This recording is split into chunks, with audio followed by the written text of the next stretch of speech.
Tem alguns programas aqui do canal Pipoca e Nanquim que entram pro hall dos mais importantes que a gente já fez em todo o nosso histórico aqui no YouTube. Dentre eles, por exemplo, estão os vídeos da trilogia da vida e obra do Jack Kirby, os vídeos sobre o surgimento da Image Comics, o vídeo lá sobre a história da criação da Valiant, entre outros, né? Vídeos históricos recheados de informação, né? Os vídeos sobre os bastidores da treta do Alan Moore com a DC e com a Marvel. E este vídeo de hoje vai entrar para estes do seleto hall dos mais importantes aqui do Pipoca e Nanquim. Estamos falando do vídeo sobre a maior das tretas que já ocorreu no mercado de quadrinhos norte-americanos. A treta que levou à censura, pessoal. Levou ao famigerado Comics Code Authority. Aquele selinho que mudou o rumo dos quadrinhos de super-herói nos Estados Unidos. Não só do super-herói, de todos os quadrinhos da indústria. De absolutamente tudo. E por que estamos fazendo este programa sobre o Comics Code Authority?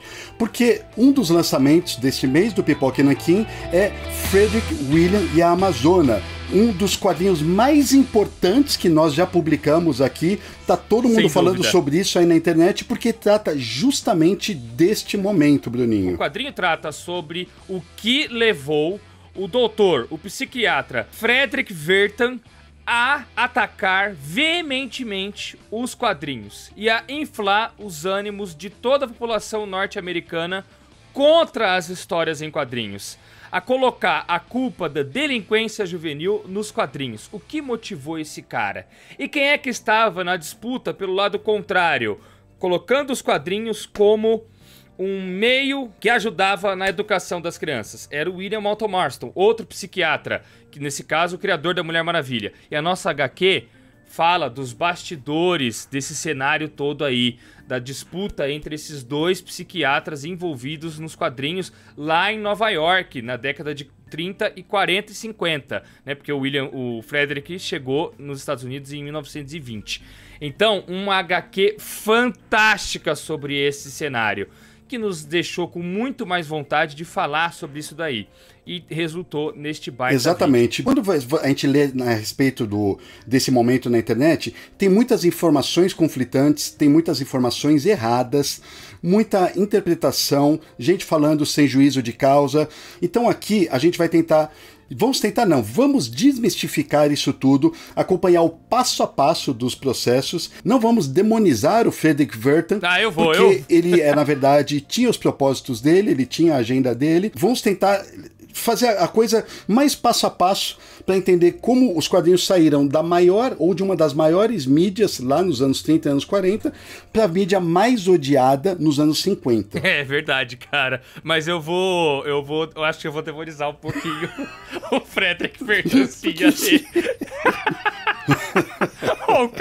O cara jogou muito pesado, mano. Conforme você vai vendo as coisas, ele realmente via muito pelo ovo, cara. O maluco era insano, cara. Ele era doidão. Ele era doidão. Mas quando a gente lê o quadrinho que nós estamos lançando, que é um quadrinho francês publicado recentemente pela editora Grenal lá fora e já licenciado aqui por nós, quando você lê, você entende o lado do cara, tá ligado? Não justifica o que ele fez, nem um pouco, mas você acaba entendendo. Por isso que o quadrinho é sensacional. O quadrinho tá em período de pré-venda agora, quando tá saindo o vídeo, então você só vai pagar quando a Amazon te enviar. Dá uma olhada aí no link da descrição. E como o Alexandre bem pontuou, nós não estamos falando aqui com base em achismos, né, e tudo de cabeça. Não, nós fomos buscar respaldo em diversos livros esses que eu vou mencionar aqui, vou ler trechos ao longo do programa, tá? Então, no final das contas, esse programa vai ser um baita vídeo também de indicação de livros teóricos de quadrinhos para vocês adquirirem, tá? Livros muito bons. Exatamente. Inclusive, eu li de cabo a rabo toda a transcrição do depoimento do Frederick Vertan e do William Gaines, que é outra pessoa importantíssima aqui na história, e de outros envolvidos também, lá no Senado. Algumas partes estão separadas aqui para vocês compreenderem o processo. O que acontece, galera, é que nos anos 50, delinquência juvenil era um problema extremamente grave nos Estados Unidos. E basta assistir alguns filmes de época para ver como isso era tratado lá. A sociedade estava muito preocupada com o rumo que os jovens estavam tomando. Uma geração que vinha do pós-guerra, arrasado pela guerra. Nós tivemos lá em 41 um ataque em solo americano, que foi o ataque a Pearl Harbor, levou os Estados Unidos a entrar na guerra. Posteriormente, nós tivemos aí outras guerras envolvendo os norte-americanos também, e o início da Guerra Fria. Então tinha a ameaça comunista chegando. A Guerra Fria foi algo muito forte. Os Estados Unidos estavam empenhados em impedir o avanço comunista em todo o planeta. Isso se desdobrou de várias maneiras, inclusive no âmbito cultural. E o Frederick Wertham, cara, ele nasceu na Alemanha, ele foi para os Estados Unidos na década de 20, como eu falei, e lá na Europa, durante a Primeira Guerra Mundial, ele ficou muito traumatizado com a violência e ele enfiou na cabeça que ele deveria estudar o cérebro humano e entender como que o ser humano vai praticar a violência. Ele tinha por base que o ser humano é um ser pacífico por natureza. Ele não é interessado em causar violência. O que leva o ser humano a praticar a violência são aspectos externos a ele, né? Do meio em que ele vive. Então ele tinha que entender o que levava o ser humano à violência. Depois da Segunda Guerra Mundial, ele passou a se preocupar ainda mais com a violência e se tornou um ativista contra isso, sabe? E ele, sendo um psiquiatra, ele achava que entendia melhor do que os outros o que poderia levar alguém a entrar para delinquência, a praticar crimes, essas coisas. E ele sentia que muito disso vinha daquilo que as pessoas consumiam. Só que ele não se deteve, por exemplo, em rádio, em televisão, que estava começando nessa época, ele se deteve principalmente nos quadrinhos. Por quê? Porque ele logo abriu uma clínica psiquiátrica para atendimento gratuito no Harlem, que era a Clínica Lafargue. Atendendo crianças pobres lá e conversando com as crianças que tinham, crianças essas, né, que vinham da delinquência juvenil, ele perguntava para toda criança: você lê comic book? Quantos quadrinhos você lê? E geralmente essas crianças liam mais de 10 quadrinhos por dia, assim, liam bastante. Era uma mídia de massa naquela época. E ele ficava associando. Lá, tá vendo, ó? Ele lê quadrinho. Essa menina quis bater naquele menino. Ela lê o quadrinho da Mulher Maravilha, em que a Mulher Maravilha dá um cacete nos homens, e agora tá imitando, sabe? E aí ele ficava fazendo uma analogia dessas coisas. Mas, quem era crítico do Wertham na época, afirmava uma coisa muito lógica. 90% das crianças norte-americanas liam quadrinhos, Alexandre. Ou seja, seria o mesmo que associar, por exemplo, a mascar chiclete, como diz o Sean Howe aqui no livro da Marvel Comics. Seria o mesmo que culpar, por exemplo, Casa na Árvore, que quase toda criança tinha uma no quintal. Então, era uma associação muito fácil. E por que o Wertham fazia isso, no fim das contas? Porque tinha várias coisas que ele detestava nas histórias em quadrinhos. Quando ele parava nas bancas de jornal e via as coisas que estavam saindo, principalmente depois da guerra, o que aconteceu? Os super-heróis ficaram um pouco em baixa. As vendas dos heróis caíram. Então as editoras começaram a apostar em outro tipo de conteúdo para as HQs. Aí vieram os conteúdos de crime, veio os conteúdos de romance, veio conteúdo de terror e umas capas e umas histórias muito sensacionalistas. Conteúdo para adulto mesmo, sabe? Os quadrinhos da EC Comics eram voltados para um público mais maduro. Porque quando começou a surgir a televisão nos Estados Unidos, os editores perceberam que para competir com essa mídia, que estava sendo a mídia de massa, eles precisariam sair só do nicho dos garotos e das garotas e ir para o nicho dos adultos também. Só que, claro, não tinha na capa nada escrito, proibida a venda para menores. Então a criançada comprava aquilo a rodo. Que criança não curte ler uns negócios desses, que parece ser muito aquém daquilo que ela tem permissão pra ler, sabe? E isso começou a incomodar ele. Mas olha só, o raciocínio do Wertham foi, de certo modo, extremamente lógico. Ele foi racional nesse sentido. Se ele acreditava que o homem é inerentemente bom, o que causa a maldade do homem é fator externo, vamos localizar esses fatores externos. Na clínica dele, ele começou a determinar isso que você falou. Olha, essas crianças que têm problemas, têm desvio de comportamento, elas leem quadrinhos. Logo, o quadrinho vai ser um vetor. Ele descobriu que um quadrinho, na época, para ele ser bem sucedido, ele tinha que vender um mínimo de 300 mil exemplares. Quadrinhos que vendiam pouco, vendiam 300 mil exemplares. Quadrinhos que tinham uma venda mediana vendiam 650 mil exemplares. Nossa! Muita coisa. E os quadrinhos que se destacavam ainda mais vendiam acima de 1 milhão. 1 milhão, acima de 1 milhão. Que é o caso de alguns quadrinhos dos anos 40. A gente sabe que o Capitão América vendia isso, Shazam vendia isso, tal, sei o que lá. E o quadrinho mais vendido na ocasião passou a ser, dentro do gênero dele, os quadrinhos da EC Comics, que foi o que você citou. E a EC, em particular, despertou muito a ira do Vertan, por conta do conteúdo. Aqui no Brasil, ó, eu tenho essas HQs que a Record lançou nos anos 90, que foi a Cripta do Terror. Então foram essas edições aqui, Frank Frazetta, Wally Wood, Jack Davis, Graham Ingalls, Ray Bradbury, é uma galera absurda que saía aqui. Realmente é fora de série. Mas era um time dos sonhos, cara. Time dos sonhos, total. Mas olha o tipo de coisa que acontecia na EC Comics que depunha contra os bons costumes da sociedade norte-americana. Então, nessa história aqui que vocês estão vendo, o que acontece é que você tem, deixei marcado com o post-it aqui, mas o que acontece é que você tem um cara que finge que ele tem um irmão gêmeo para dormir com duas mulheres, para dormir com duas irmãs. E as duas acabam dormindo com o cara, e depois, no final da história, elas descobrem que ele não é um gêmeo, que ele é um cara só. E isso faz delas bígamas. Aí elas vão se vingar do cara. É uma história que pros anos 50 era muito pesado. Muito pesado.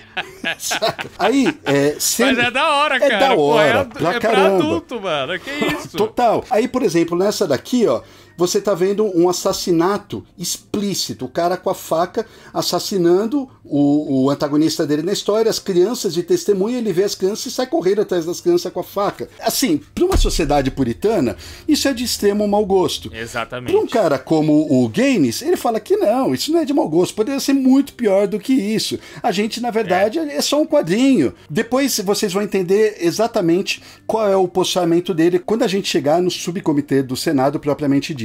O Gaines que o Alexandre falou é o William Gaines, ou Bill Gaines, o cara que era dono da EC Comics. Ele herdou essa editora do pai dele, o pai dele fazia histórias de religião, umas coisas bem mais tranquilas, e o William Gaines levou a editora para esse caminho aí do terror. O pai dele, Bruninho, quando ele tinha EC Comics, era a sigla para Educational Comics. E o grande sucesso deles foi publicar a Bíblia Ilustrada. O Bill Gaines nunca se interessou muito pelo negócio do pai, mas o pai dele morreu de forma precoce, se eu não me engano, num acidente de lancha ou algo assim, e o Gaines teve que herdar a empresa, não sabia muito bem o que fazer com aquilo e acabou mudando completamente o direcionamento. Então ele, de Educational Comics, virou Entertaining Comics. E ele começou a publicar esses quadrinhos de horror, inclusive começou a publicar a Mad, que era o maior sucesso dele, e a história se desenvolveu a partir daí. Essas coisas deixavam o Vertan de cabelo em pé. No quadrinho que nós estamos lançando, tem quadros lá em que mostram o Vertan se deparando com essas publicações na banca, ficando horrorizado, perguntando pro cara da banca: "E meu amigo, isso aqui vende bem?" E o cara falando: "Tá de brincadeira? Isso é o carro-chefe aqui nosso, tal. Vende pra caramba, né?"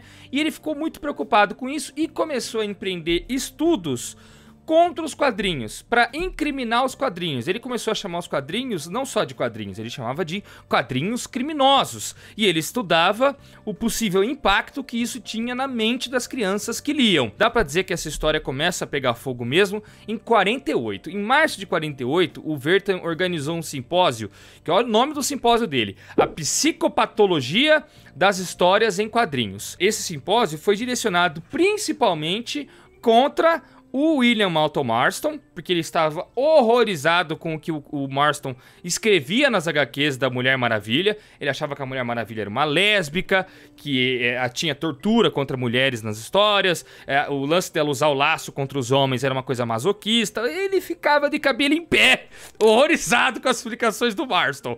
Até por isso que o Marston foi colocado como contraposto na nossa HQ Frederick, William e a Amazona, né? Só que além do Marston, tinha outra pessoa que era o alvo dele, era a Lauretta Bender, que era uma psiquiatra contratada da DC Comics, na época ainda era National, e essa psiquiatra, ela fornecia justificativa psiquiátrica para as revistinhas, ou seja, ela era a profissional que tranquilizava os pais, falando: olha só, Isso aqui tá pautado na psiquiatria, não é nenhum risco pro seu filho que tá lendo, né?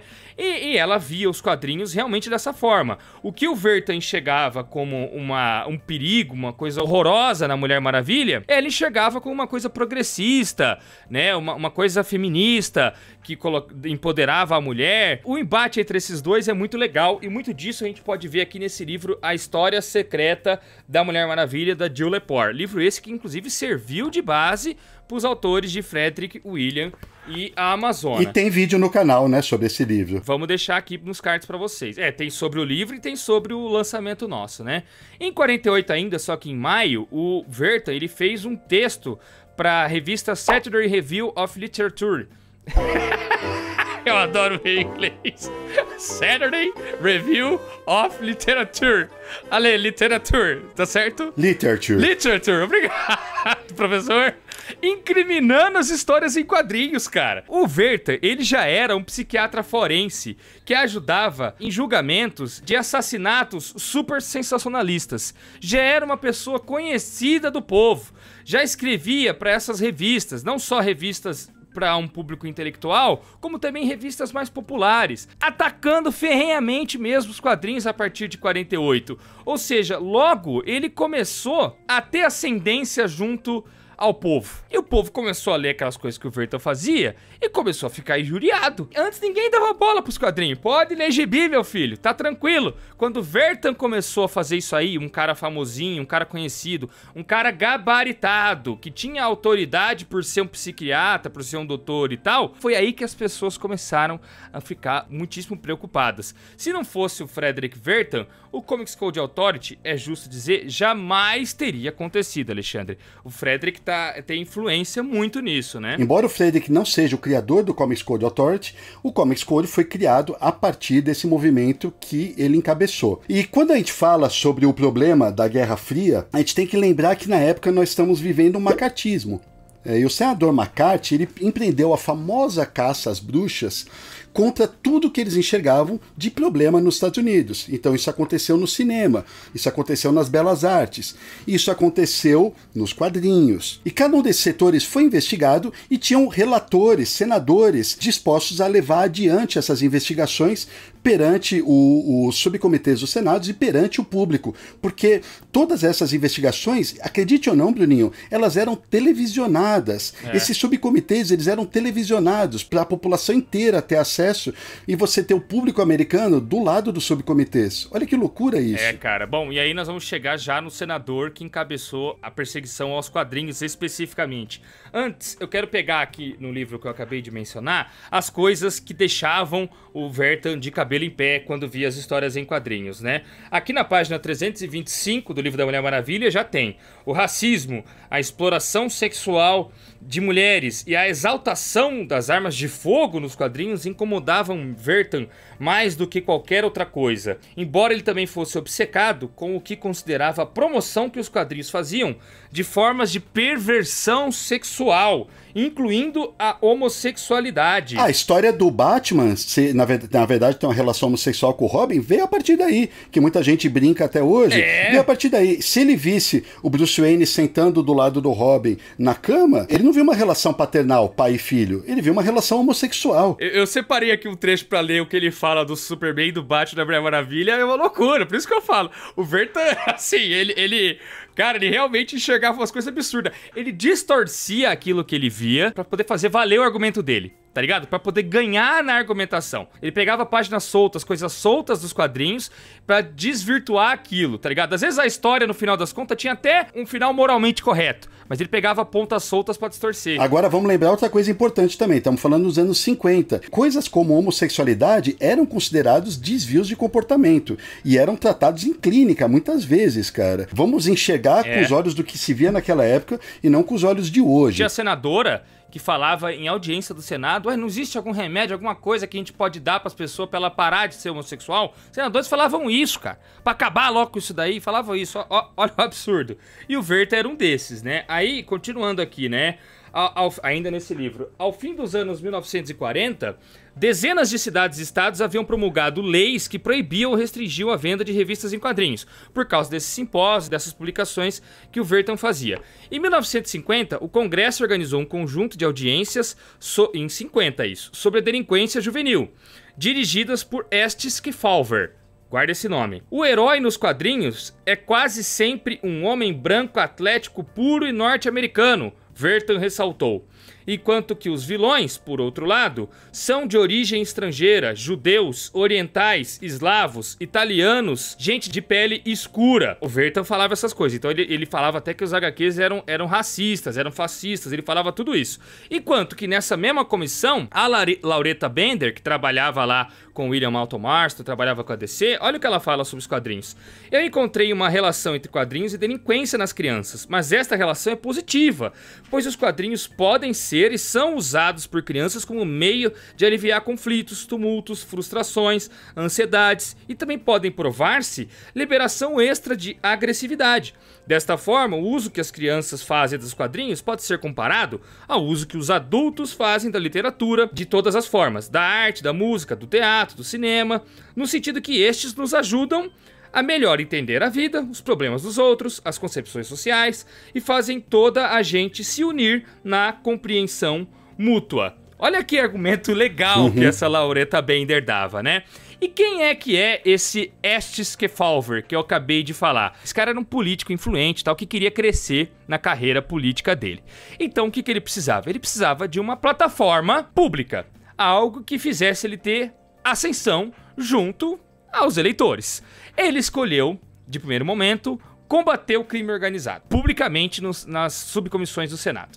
Então ele virou presidente da Comissão Parlamentar Especial para investigar o crime organizado e o comércio interestadual. Isso alguns anos antes. É nessa época, 48, 50, essa época que eu tô lendo aqui do livro, né?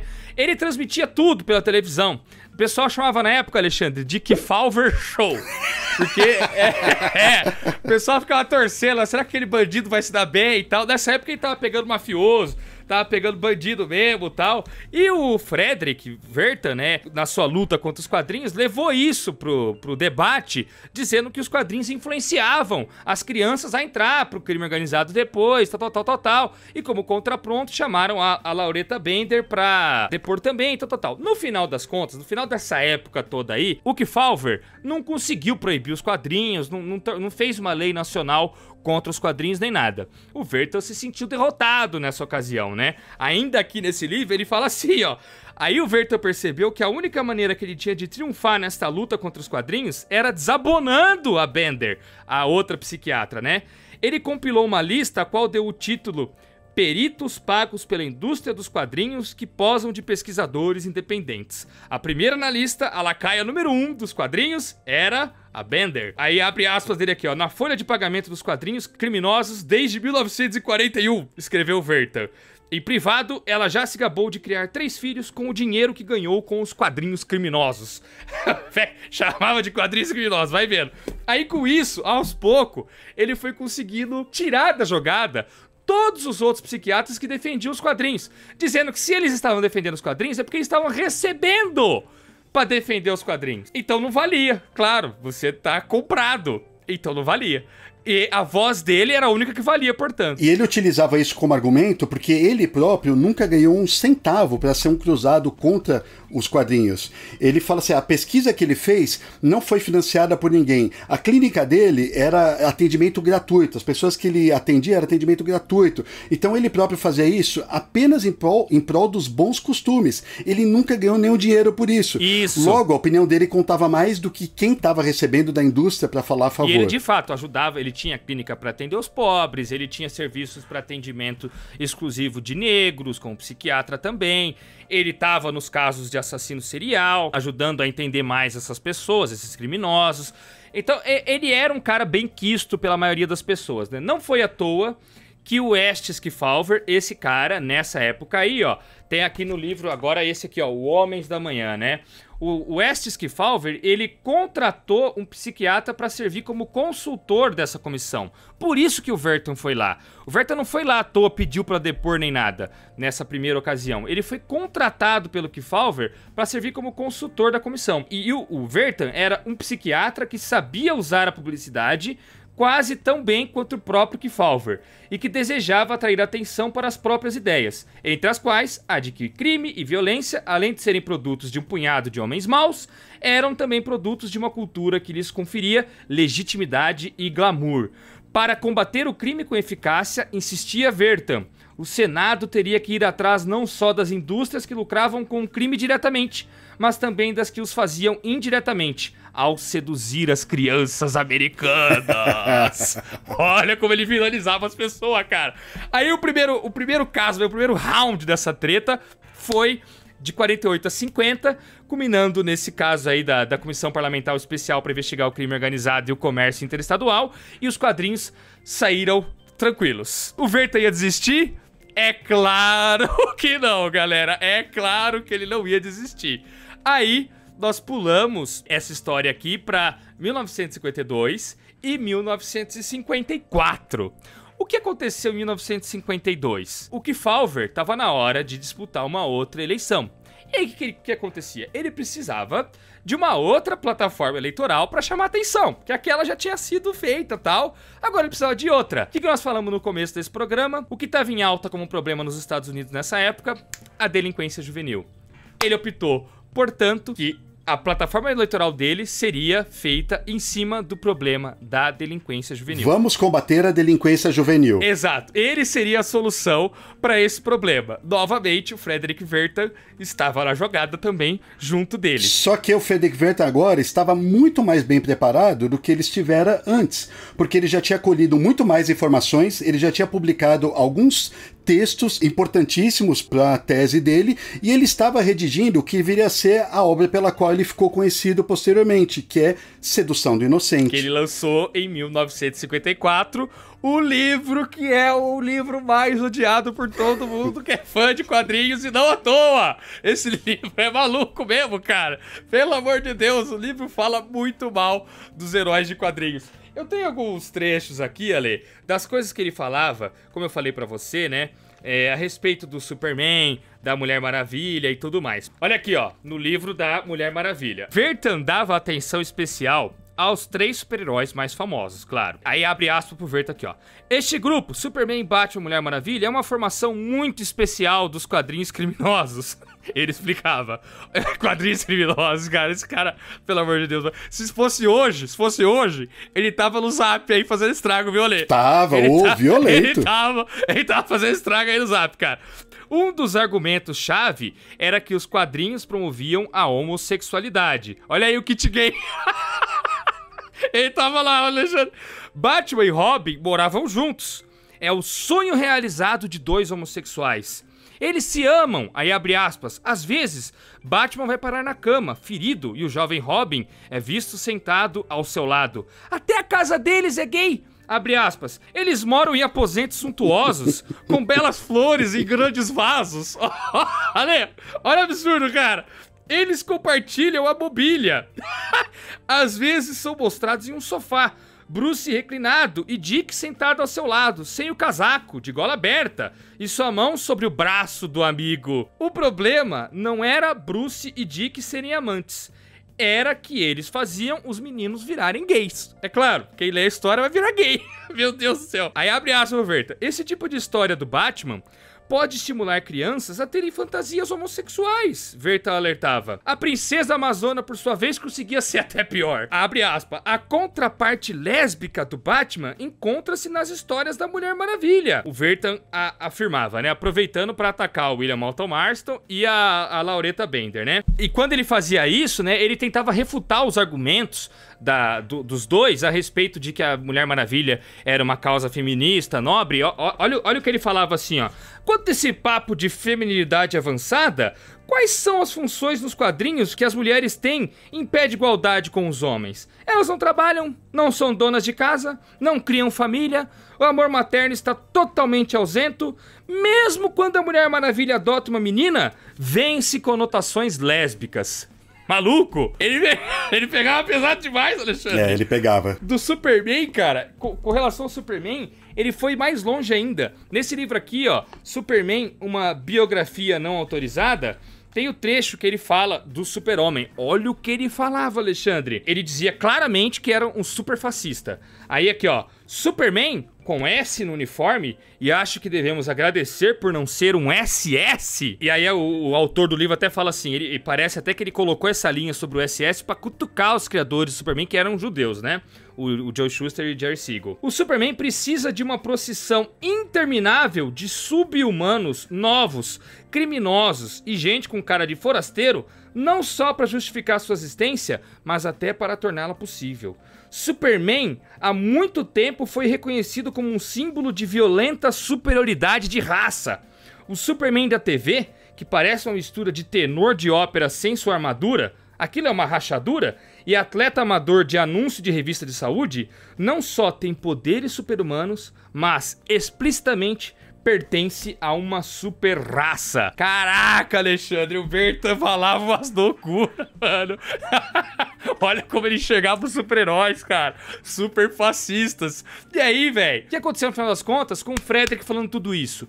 A população, cara, além dos estados, como a gente mencionou aqui, terem começado a criar leis proibindo vendas de quadrinhos e tal, a população, mano, começou a organizar fogueira, queimar quadrinho em frente de igreja, em praça pública, a tirar quadrinho de biblioteca de escola. Mano, foi uma cruzada contra as histórias em quadrinho, cara. E lembrando que os quadrinhos realmente vendiam uma barbaridade na época, uma grande parcela da população gostava de quadrinhos, mas esses pais e essas mães, mais preocupados com os filhos deles, os quadrinhos e os efeitos que os quadrinhos estavam tendo, queriam que providências fossem tomadas pelas autoridades, que foi o que levou à nova audiência do subcomitê do Senado, que ocorreu em 1954, pouquíssimo tempo depois do Frederick Bertan ter lançado o livro Sedução do Inocente. O livro saiu dia 19 de abril de 1954. E na sequência, você já teve as audiências sendo marcadas, com diversas pessoas do meio indo depor, com advogados, com o Frederick Bertan, evidentemente, com psicólogos, com artistas do meio, com presidente da associação dos cartunistas. Várias pessoas estavam envolvidas nesse comitê que durou diversos dias. E muito disso, dessa cruzada contra os quadrinhos, encabeçada pelo Bertan, mas depois promovida por quase toda a população, a gente vê no nosso quadrinho Frederick, William e a Amazona. Uma coisa que a gente não vê na HQ, pelos autores fazerem uma coisa bem mais resumida, é algumas das influências que o Bertan pegou de outros psiquiatras e de outros filósofos, amigos dele, dentro do grupo de intelectuais europeus que moravam nos Estados Unidos e que ele se comunicava também por cartas na época, né? O Bertan é dito aqui no livro Homens do Amanhã que ele era um judeu de esquerda cujas opiniões políticas e sociais coincidiam, na verdade, com muitas das opiniões dos homens cujo trabalho ele atacava.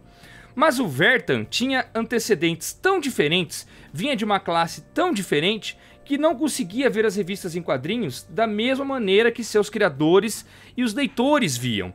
Ele se julgava muito superior por ser uma classe intelectual e tal. E aí, conversando com essas outras pessoas, um deles em particular o influenciou bastante, que foi o Theodor Adorno, que era um musicólogo e um filósofo de Frankfurt. Olha o que esse cara falava, por exemplo, não só dos quadrinhos, como da cultura pop como um todo. Retirando aqui do livro Homens do Amanhã, né? Quando Frederick Bertan o conheceu, Theodor Adorno tinha acabado de lançar sua crítica à indústria cultural. A arte e o drama produzidos em massa, dizia Adorno, têm por objetivo despertar paixões e depois fornecer uma resolução falsa e reconfortante que deixe o consumidor com uma sensação de bem-estar incompatível com as realidades de sua vida. Isso afasta as pessoas da arte verdadeira e individualizada, que provoca desconforto e faz pensar. Embora o lucro talvez seja o único objetivo claro dessa indústria, seu efeito era o do engodo da massa, que induzia as pessoas à indiferença política e as tornava vítimas perfeitas do capitalismo e do fascismo, cara. Então foram essas ideias do Adorno que conduziram os pensamentos de Bertan por uma direção diferente. Foi isso que acabou levando ele a escrever o livro do Sedução do Inocente. Ele começou a ver os produtos da indústria cultural como um elemento integrante da vida dos criminosos violentos que estudava. Porém, sua compreensão de filmes, revistas baratas e quadrinhos era limitada pelos preconceitos da elite cultural europeia de onde viera e por um entendimento demasiado literal do saber científico em que se destacava. E para finalizar aqui, uma vez que ele considerava os entretenimentos de massa não como produtos racionais, mas como produções mecânicas, ele acreditava que seus efeitos também tinham de ser mecanicistas. A violência dos quadrinhos, obrigatoriamente, desencadeariam violência no leitor. E assim como Adorno, ele acreditava que as massas eram muito mais vulneráveis a essa impostura irracional do que as classes instruídas. Cara, o Werther ele se achava superior aos demais, cara. Uma pessoa apta a falar pros outros aquilo que elas devem ou não consumir. Aquilo que é bom ou não pra elas. Não tem como você simpatizar com o Werther. É difícil, Durinho. Ele era muito cuzão, cara. Pelo amor de Deus, mano. É difícil. Mas aí estamos chegando no momento em que vai realmente ter aquele subcomitê do Senado. E como a gente já cantou a bola, o senador Kefauver foi quem encabeçou isso tudo. Ele não era o diretor principal do subcomitê, isso daí foi um outro republicano, mas ele, senador Kefauver, ele era um democrata, ele juntou um grupo de outros senadores também, sob a égide dele, e eles levaram então a cabo esse subcomitê do Senado. Bruninho, isso daí foi um verdadeiro circo na época. Que nem a gente falou, era tudo televisionado, e você lendo ou assistindo aos depoimentos, você fala, não é possível que alguém estivesse realmente levando a sério essas conversas. Mas estavam. O Bill Gaines, num primeiro momento, ele achou que isso tudo fosse uma baita besteirada. Conforme a coisa foi tomando vulto, e ele viu que a coisa realmente ia chegar a ser investigada pelo Senado, ele disse, bom, eu preciso fazer alguma coisa, então acho que eu vou lá depois. Olha, você tem razão, cara. O Gaines, não só o Gaines via dessa forma. Todo mundo na indústria de quadrinhos, ao longo, desde 48 até 54, com o Wertham batendo nas HQs, os caras nem retrucavam, sabe por quê? Porque eles achavam uma loucura por parte do Wertham. Esse cara tá louco. Esse cara tá louco, ele tá falando que nós estamos fazendo super fascistas, mas nós todos aqui somos judeus, todo mundo sofreu na Europa e tal, fomos perseguidos, então não tem... Ele não percebe que é justamente o oposto que nossos heróis pregam, tá ligado? Então eles deixavam o Wertham meio que falando sozinho, e olha o rolo que foi virando. O Gaines ficava indignado porque ele falava assim, tudo bem, tem sangue nas minhas histórias, tem um monte de coisa, mas nós combatemos o racismo, nós mostramos personagens negros nas nossas histórias em destaque, nós combatemos abuso de autoridade. Ele falava isso tudo. Isso tudo deveria se sobrepor a aquele vampiro matando alguém na história, ou um psicopata, ou o que quer que seja. Coisa de fantasia, né? São fantasia, exatamente. Eu separei alguns trechos aqui. Em um determinado momento, Beninho, olha o nível que a coisa chegou. Isso já lá no Senado, né, Ale? O Friedrich Werther, ele depois no primeiro dia, ele teve um depoimento de uns 25 minutos, mais ou menos. O Kefauver pergunta pra ele se os quadrinhos são como Hitler, na maneira em que eles fazem uso da grande mentira. Olha a analogia que o Kefauver faz. Nossa, cara, mas eu sei o que o Wertham fala na sequência disso, Olha cara. A resposta do Werther. Bem, odeio dizer, senador, mas acho que Hitler era só um iniciante comparado à indústria dos quadrinhos. Eles pegam as crianças desde muito cedo. Eles as ensinam a corrida do ódio aos 4 anos de idade, antes mesmo que consigam ler. Ele fala que Hitler era um principiante perto dos quadrinhos, cara. Olha esse Wertham, mano. O cara jogava sujo, caralho, cara. Um dos senadores que tem mais pé no chão lá, de todo o comitê, é o senador Hennings. E ele faz pontuações bastante pertinentes. Numa cena em que... porque tinha muitas coisas ilustradas também. Eles levavam as capas, faziam projeções. Nossa, tal. O Wertham em particular, no livro Sedução do Inocente, ele separou diversos quadrinhos, assim, que tinham violência e tal, e colocou impresso, assim. Ele pegava o que ele queria mesmo, tá ligado? Ele ilustra, tal. Por isso que o pessoal, quando começou a ler o livro, ficou de cabelo em pé, né? Mãe e pai falavam, solta isso, menino, você não pode ler esse gibi, não. Então, esse senador Hennings, ele faz uma pergunta pro Wertham, mostrando uma página numa revista DC Comics, em que tá rolando um jogo de beisebol com a cabeça de um homem. Com o corpo inteiro. Era um cadáver inteiro, mano. A cabeça era a bola, o braço era o taco. Aí ele fala, doutor, qualquer um que desenhe esse tipo de coisa teria algum tipo de anormalidade peculiar na mente? Ou eu estou errado quanto a isso? Aí o Wertham dá uma resposta surpreendente. Ele fala, senador, isso foi algo que supomos desde o início, mas que descobri estar errado. Descobrimos que esta enorme indústria, com seus enormes lucros, obriga as pessoas a desenharem coisas assim ou a escreverem coisas assim. Existem muitas pessoas decentes entre os artistas. Deixe-me dizer uma coisa sobre desenhistas e cartunistas. Eles não gostam de mim, mas sei que muitos deles são gente decente e que eles gostariam de estar fazendo outra coisa diferente do que fazem. Aí chega o ponto fundamental do depoimento dele. Não precisamos ser materialmente maus para fazermos alguma coisa má de vez em quando. As crianças que cometem um ato delinquente não o fazem porque são más. Elas nem necessariamente o fazem porque precisam de dinheiro ou de alguma compensação, mas sim porque é um ato glorioso. Você vai lá e mostra o quanto você é grande, quase tão grande quanto essas pessoas sobre as quais elas leem nos quadrinhos. Olha como ele associa as duas coisas, Bruninho. Realmente, cara, ele forçava a barra pra fazer valer os argumentos dele, né, mano? E como a galera, e ele se aproveitava, porque essa galera do Senado tava mais interessada em escandalizar mesmo, pra chamar atenção, pra depois se eleger. Ele aproveitava a situação, Mas né? aí, olha como ele sai pela culatra aí, como ele sai pelo ladrão. Aí quando perguntam pra ele sobre os outros fatores que levam à delinquência, olha o que ele diz. Sim, há muitos fatores. Nós isolamos as revistas em quadrinhos como um fator. Um médico tenta isolar um fator e verificá-lo. Então, tenta correlacioná-lo com outros fatores que ou o neutralizem ou corram em paralelo com ele. Então, tipo, eu não estou dizendo que quadrinho é a única causa. Eu estou dizendo que eu estudei quadrinho e o isolei enquanto um fator. E é isso que nós estamos apontando aqui. Então esses foram vários dos comentários do Frederick Werther, lembrando que ele era conselheiro psiquiátrico dessa subcomissão. Subcomissão parlamentar sobre delinquência juvenil. Muito disso que o Ale falou, ele retirou diretamente do livro Sedução do Inocente. Ele não criou novos argumentos pra jogar pros senados lá, pros senadores.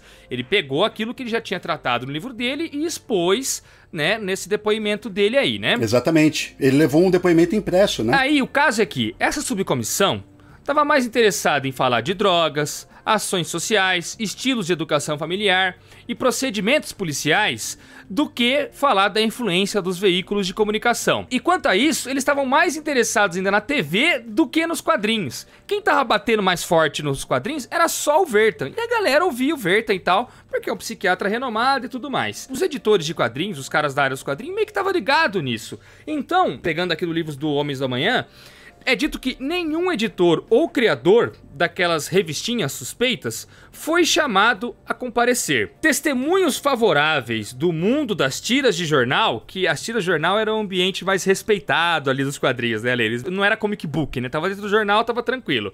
Então, testemunhos favoráveis do mundo das tiras de jornal e do círculo de gibis decentes publicados pela Dell. A Dell publicava os quadrinhos da Disney, os quadrinhos dos personagens da Warner e tal, iriam abrir uma grande distância entre si e aquelas tenebrosas editoras de quadrinhos de crime e de horror. Todo mundo do ramo sabia que era melhor não depor. Eles eram de uma geração que preferia ficar longe dos holofotes. E aí tô falando do dono da Marvel, Martin Goodman, o dono da DC, o Jack Leibovitz e outros caras aí, porque tinha várias editoras no mercado nessa época, né? Todos eles queriam ficar longe dos holofotes. Eles sabiam que o melhor mesmo era continuar fazendo aquilo que eles faziam sempre e torcer para que a tempestade amainasse logo. Uma hora a poeira ia baixar, todo mundo ia esquecer isso aí e os quadrinhos iam voltar a ser o que eram antes. Todos eles já haviam testemunhado altas e baixas no mercado editorial, então eles iam ficar longe dessa subcomissão aí. Mas isso então poderia ter sido apenas uma parada rápida da subcomissão, com resultados que mal teriam chegado às páginas internas dos jornais. Não fosse pelo Bill Gaines. Bill Gaines, Ale, quis testemunhar o cara da EC Comics. E aí, o Bill Gaines pôs tudo a perder. O Bill Gaines, ele era muito subversivo, cara. Eu separei alguns trechos do depoimento dele hoje, e lendo o depoimento dele, não parece nada demais pro mundo de hoje. Não parece, cara. Mas foi um escândalo, cara. Foi um escândalo lá pra aquela época, porque ele, cara, ele era doidão, bicho. Aqui no livro, cara, é dito que ele achava, Lê, que ele podia ganhar a briga com os censores. Ele foi falar com todos os editores pra formar uma frente de combate, cara. Tipo, vamos nos unir, galera. Vamos todo mundo botar pra quebrar lá e apresentar dados, apresentar argumentos, levar os nossos psiquiatras pra mostrar pra eles que eles estão errados. Os outros editores não quiseram formar uma frente com ele porque também estavam interessados nisso aí dar certo e tirar os quadrinhos da EC Comics de circulação, porque os quadrinhos da EC Comics estavam batendo as vendas dos quadrinhos deles próprios.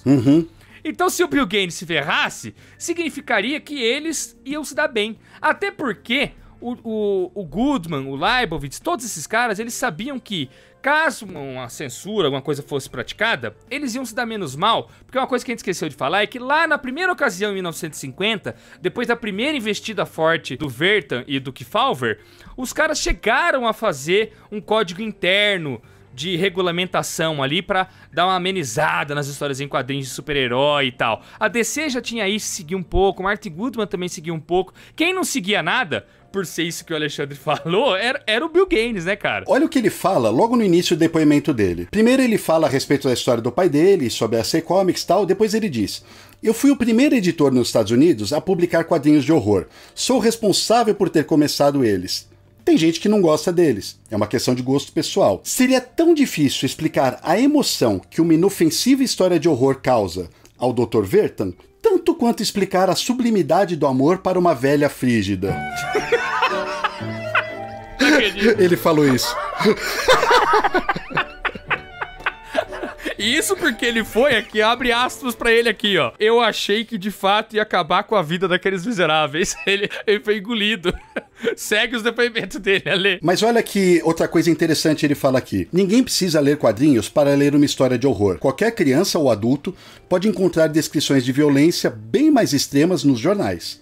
É possível encontrar um monte de exemplos no jornal de hoje.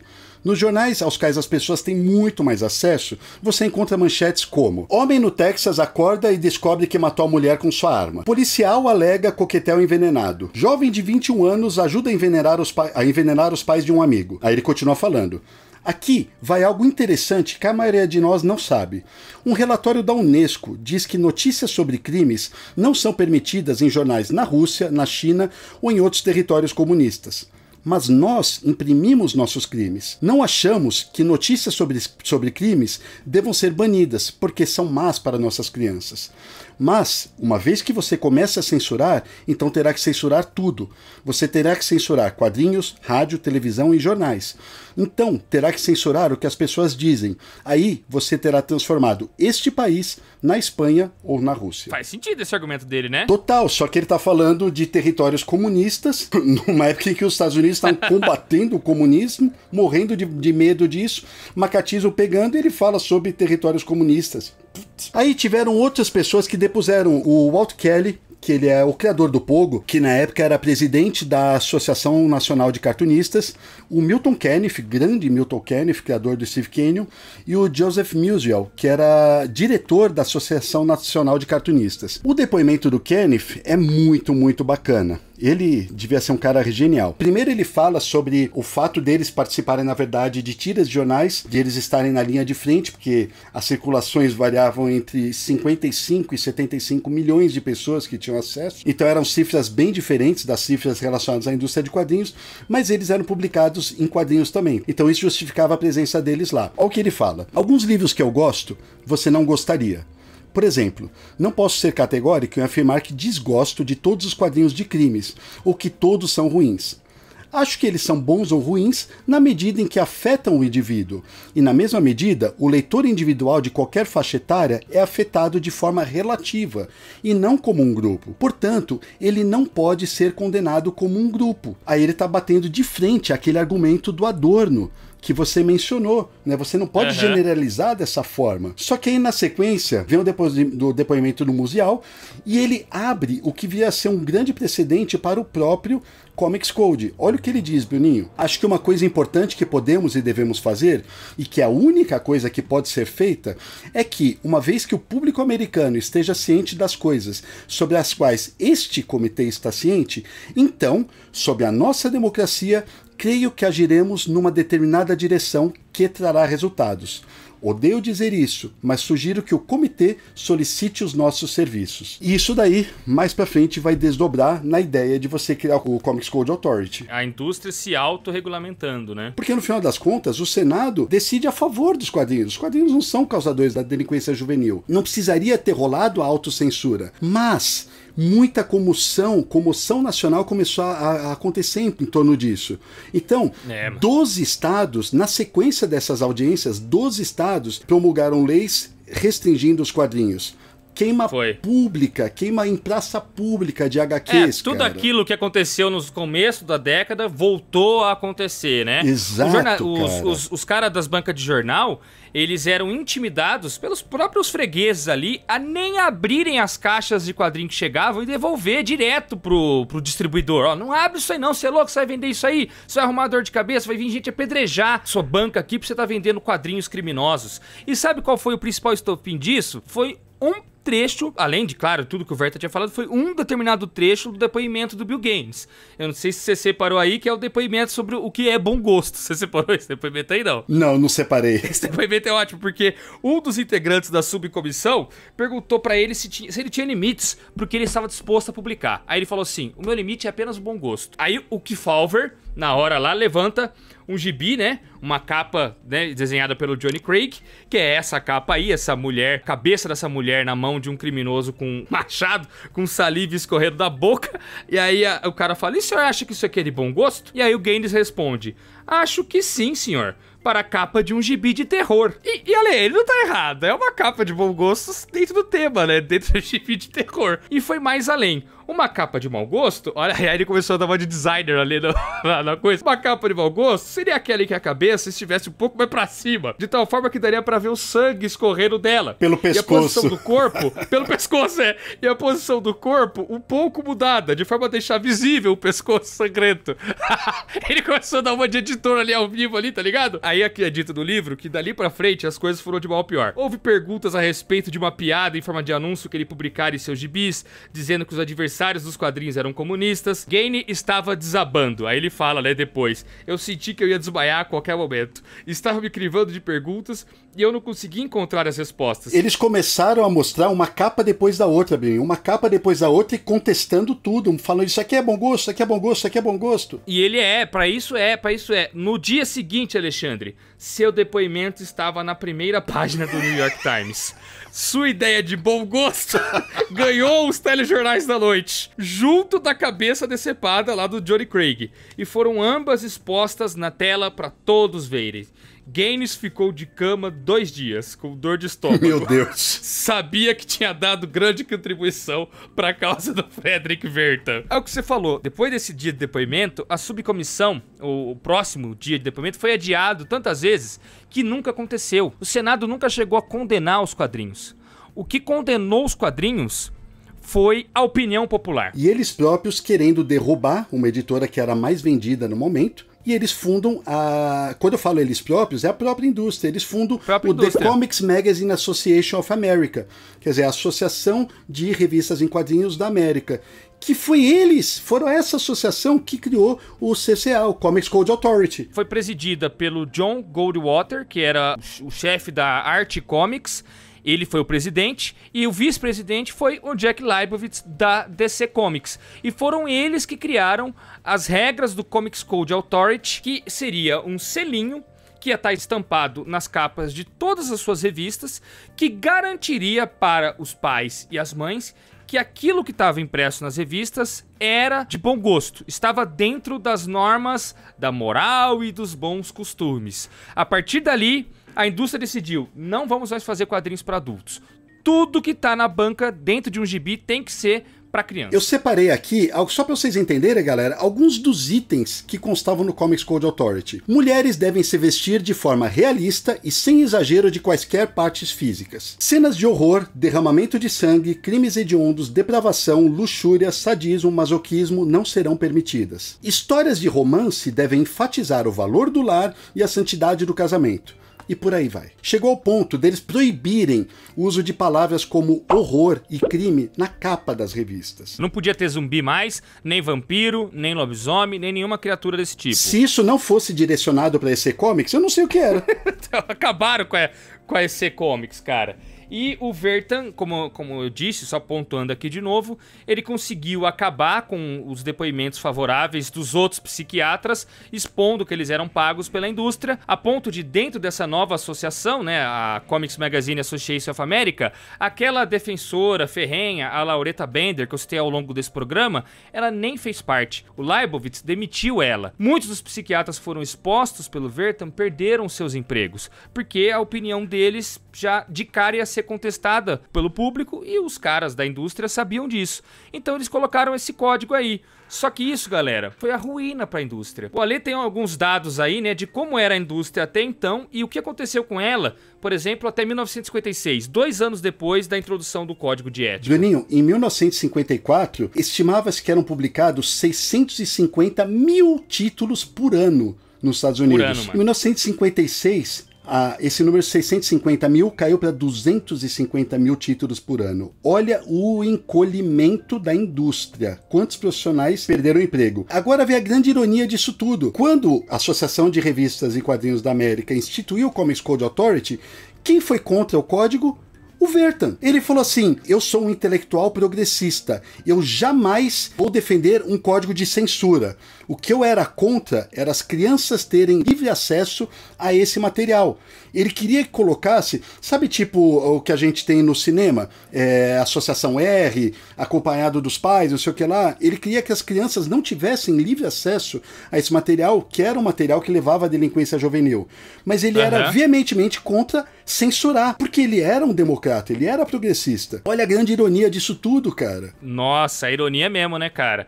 Mas a gente sabe que isso surgiu em parte pra trazer a confiança do público de volta para os quadrinhos e também para acabar com a EC e com esses quadrinhos que tinham se tornado muito mais populares do que os quadrinhos de herói da DC e os quadrinhos feitos pela Marvel na época, né? Isso daí aconteceu o quê? Levou-se à famosa infantilização dos quadrinhos, da maneira como nós conhecemos a partir dos anos 60, meados dos anos 50, a partir dos anos 60. Por isso que você lê quadrinhos dos anos 40 e início dos 50, às vezes eles eram muito mais pra frente, eles eram muito mais audaciosos de várias formas do que os quadrinhos dos anos 50 e diante. Então, jamais você poderia ter uma autoridade como um juiz sendo acusado de um crime, que é o que acontecia diretamente numa história da EC Comics. Você não podia mais ter divórcio sendo mostrado, ou qualquer tipo de traição extraconjugal.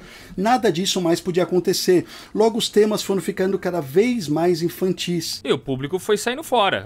Ainda mais com a concorrência da televisão. Na época também estava começando os livros em brochura, e aí começaram a surgir muito mais supermercados, as pequenas mercearias que vendiam revistas foram ficando cada vez mais raras, muitos foram fechando as portas por conta da grande concorrência, as bancas de jornal também foram fechando por causa desses outros estabelecimentos maiores que foram surgindo, e como se desgraça pouca fosse bobagem, em 1956 veio um golpe de misericórdia, né? A indústria já tinha sido reduzida para menos da metade, e aí o golpe de misericórdia foi a falência da distribuidora que detinha basicamente um monopólio dentro dos Estados Unidos, que era a American News Company. Essa empresa distribuía praticamente todos os quadrinhos para as bancas de jornais, né? E ela foi investigada também pelo governo americano, acusada de praticar monopólio, e depois disso ela foi à falência, né? A Dell, por exemplo, que era a editora dos quadrinhos da Disney, rompeu sua parceria com essa empresa e, diante de todas as acusações e perda de clientes e tal, a distribuidora faliu, mano.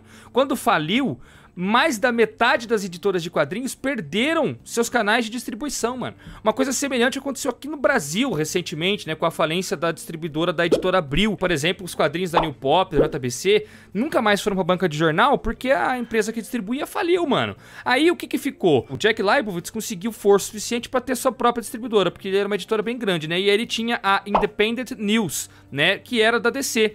E a Independent News tinha a panelinha dele ali de editores amigáveis e distribuía um ou outro. Todo o resto, que não tinha saído do mercado até então por causa do código, saiu do mercado nessa ocasião.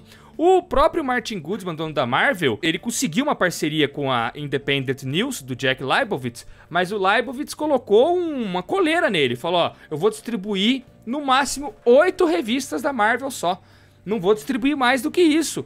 Acabou com o negócio da Marvel Comics também. E o Martin Goodman, como não é bobo nem nada, e já era milionário, ele saiu de férias e falou assim, Stan Lee, demite todo mundo. Stan Lee teve que demitir geral, cara. Aqui no livro da Marvel Comics da História Secreta, e esse trecho é logo no começo, né? Porque tudo isso, na verdade, aconteceu antes do surgimento do Quarteto Fantástico e tal. É dito o que aconteceu com todos esses artistas da Marvel. Quer ver só? Os artistas entraram em pânico. Alguns foram pra DC Comics de portfólio embaixo do braço, mas muitos fugiram até estar o mais longe possível dos quadrinhos. O Bill Everett foi trabalhar numa empresa de cartões de felicitação.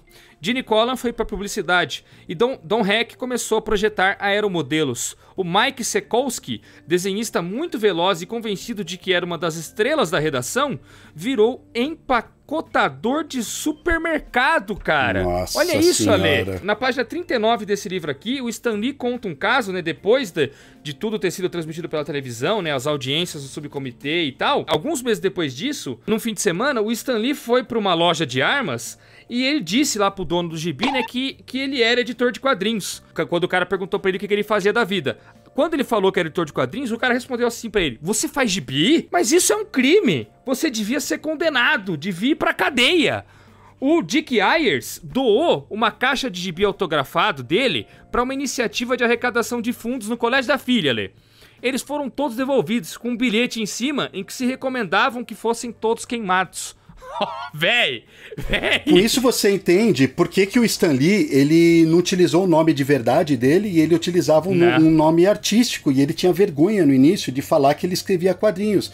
Foi por conta de tudo isso daí, galera. O Gaines, ele foi sistematicamente minado até que a EC Comics teve que parar de publicar todos os quadrinhos que eles tinham, com exceção da Mad, e o gênero, os outros gêneros, quadrinhos de crime, quadrinhos de romance e tal, todos eles foram desaparecendo, galera. Desaparecendo.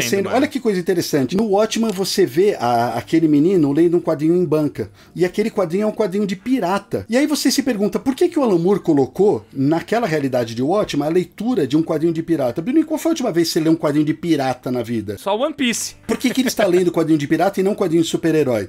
Porque na realidade de Watchmen, que os super-heróis são na vida real e tal, nunca existiu o Comics Code Authority. Portanto, naquela realidade, quadrinhos de crime, quadrinhos de outros gêneros continuaram. Todos os outros gêneros maravilhosos que a gente tinha aí simplesmente desapareceram, cara. Nesse livro aqui, o Will Eisner, Um Sonhador nos Quadrinhos, a gente vê como que no começo da indústria dos comic books, os quadrinhos já eram considerados uma coisa mais pra bobalhado, sabe? Uma literatura inferior. Além de bobalhados, eles eram agora também depravados. Então o ódio foi gigante. Como eu falei, todo mundo tava saindo da jogada, né? Muitos tentaram continuar, tipo o Stan Lee tentou continuar, sempre insistiu nas histórias em quadrinhos lá na Marvel, pegando reprises daquilo que tinha sido publicado e que podia sair de novo, dando uma nova roupagem pra aquilo. O Will Eisner mesmo acabou saindo, foi fazer manual, né, pro exército, pra empresas, pra fábricas, foi fazer outras coisas, né. Um dos poucos que tentou continuar, mas aí saiu também dos comic books e foi pras tiras de jornal,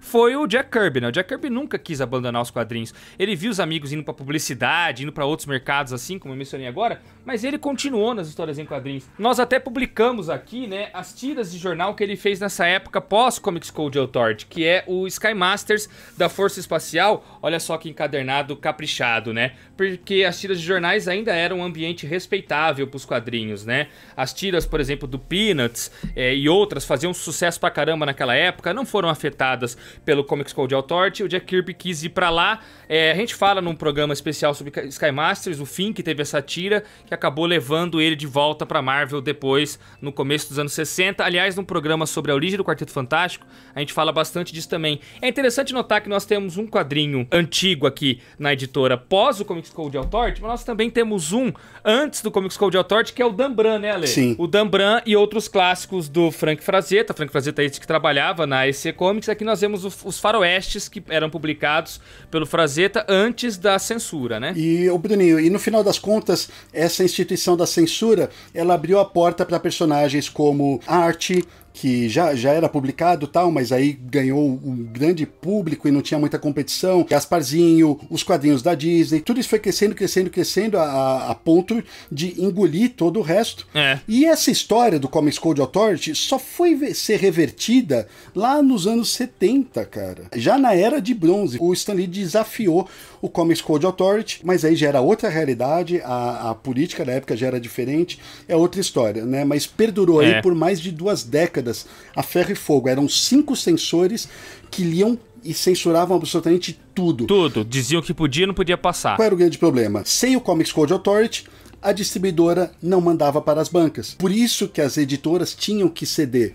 Ah, vou lançar um quadrinho seu Comics Code, que se dane. Você E não é dane-se. distribuído, você não vendia. Essa foi a coisa mais perniciosa de tudo. Não tinha pra onde correr. Logo, as editoras começaram a quebrar. Ou você se rendia a essa lógica, ou você quebrava. Foi isso que aconteceu. E nesse ano aí que o Ale falou, o Stan Lee publicou uma HQ sem o código. Mas o código ainda existia, Ale. Ele publicou uma só na época, né? Uma história sobre drogas e tal. Ele desafiou a parada, mas o código ainda existia, tava vigente. A Marvel acho que foi abandonar o código só depois dos anos 2000 e a DC foi abandonar o código só em 2011, tá ligado? Foi tipo, acho que 2011, foi bem, não faz muito tempo que eles abandonaram. Claro que eles não seguiam mais a regra, né? Tinha o código na capa por um mero hábito, assim. Mas durou bastante tempo, galera. A título de curiosidade, nos anos 60 e 70, várias editoras aqui no Brasil, capitaneadas principalmente pela RGE, vinham com código na capa. Eu acho até, isso é uma opinião minha, por conta da questão da censura. Depois do golpe de 64 e principalmente depois da instituição do AI-5 aqui no Brasil, eu acho que eles mandavam aprovado pelo código de ética, porque ó, se tá aprovado pelo código, então tá tudo certinho. Então, por exemplo, ó, Revista do Mandrake, você vê com o código. Fantasma, com o código. Flash Gordon, Olha só. com o código. Cavaleiro Negro, com o código. Buffalo Nem tinha Bill, associação de quadrinistas aqui, de Nem ética e tal, tinha. e eles imprimiam aqui também. até o Capitão Marvel vindo com o código, ó. Olha aí. E aí outras editoras, por exemplo, a GEA, ela utiliza o espacinho que vinha o código, ó, para escrever aqui, ó, garantia de boas publicações. Essa aqui é o Homem de Ferro e essa daqui é o Defensor Destemido, o Demolidor, né? O Homem do Espaço também, que era publicado pela Cruzeiro, com histórias do Adam Strange, ó o código. A JEP, que publicou os X-Men, olha o código aqui também. Aqui eles nem traduziam, ó, tá aprovado pelo Comics Code Authority, o Capitão Marvel também. Então, no nosso período de ditadura aqui, o código também apareceu durante um momento aí da história de publicação no Brasil. E com isso a gente chega ao final desse documentário aqui da editora Pipoca e Nanquim. Verdadeiro documentário. Não é, Ale? Eu quero que a galera que ficou até o final aqui, por favor, comente aí. Eu assisti todo esse documentário pra gente saber se vale a pena fazer esse tipo de vídeo mais longo aqui, histórico, bastante preciso, muito pesquisado. Deu um trabalhão danado pra gente fazer isso daqui, galera. A quantidade de livros que a gente foi pesquisar, como você vê, o Ale foi até mesmo pesquisar a transcrição da audiência e tudo mais. A gente se informou bastante. Deixa esse like aí pra ajudar esse nosso trabalho aqui. E veja só que conteúdo complementar muito massa para nossa publicação Frederick William e a Amazona. Esse vídeo aqui destrincha tudo e fica certinho como um produto de apoio para a história em quadrinho, que eu tenho certeza que você vai adquirir agora aí na descrição, porque ela tá em pré-venda, ela tá com desconto ainda rolando. Adquira, pessoal, o quadrinho tá custando barato, capa dura, formato grande, é uma publicação essencial, de um momento de muito impacto para a indústria de quadrinhos norte-americano, um lançamento importantíssimo nosso de 2021. Vai na descrição e adquira, tá certo? E aí você, depois de ter assistido esse programa e depois de ler essa obra aí, vai estar muito informado sobre Comics Code Authority. E também, se quiser, pode correr atrás de todos esses livros que eu tô mostrando aqui pra vocês, ó, e que eu li alguns dos trechos ao longo desse programa todo, tá certo? Eu vou deixar o link deles, daqueles que tiverem na Amazon, aí na descrição pra vocês também, beleza? Junto dos links de outros quadrinhos nossos que mostramos aqui, como o Dan Bran e o Sky Masters, beleza? Alexandre! Deu trabalho, Bruninho. Mas Deu foi bom. Esse deu pra cansar, mas foi bom. É isso, pessoal. Deixa o like. Vamos que vamos. Toda quarta, sexta e domingo nós estamos aqui. Beijo. Pode ser que esse tenha saído até atrasado, eu não sei. Mas vamos que vamos. Tchau, tchau.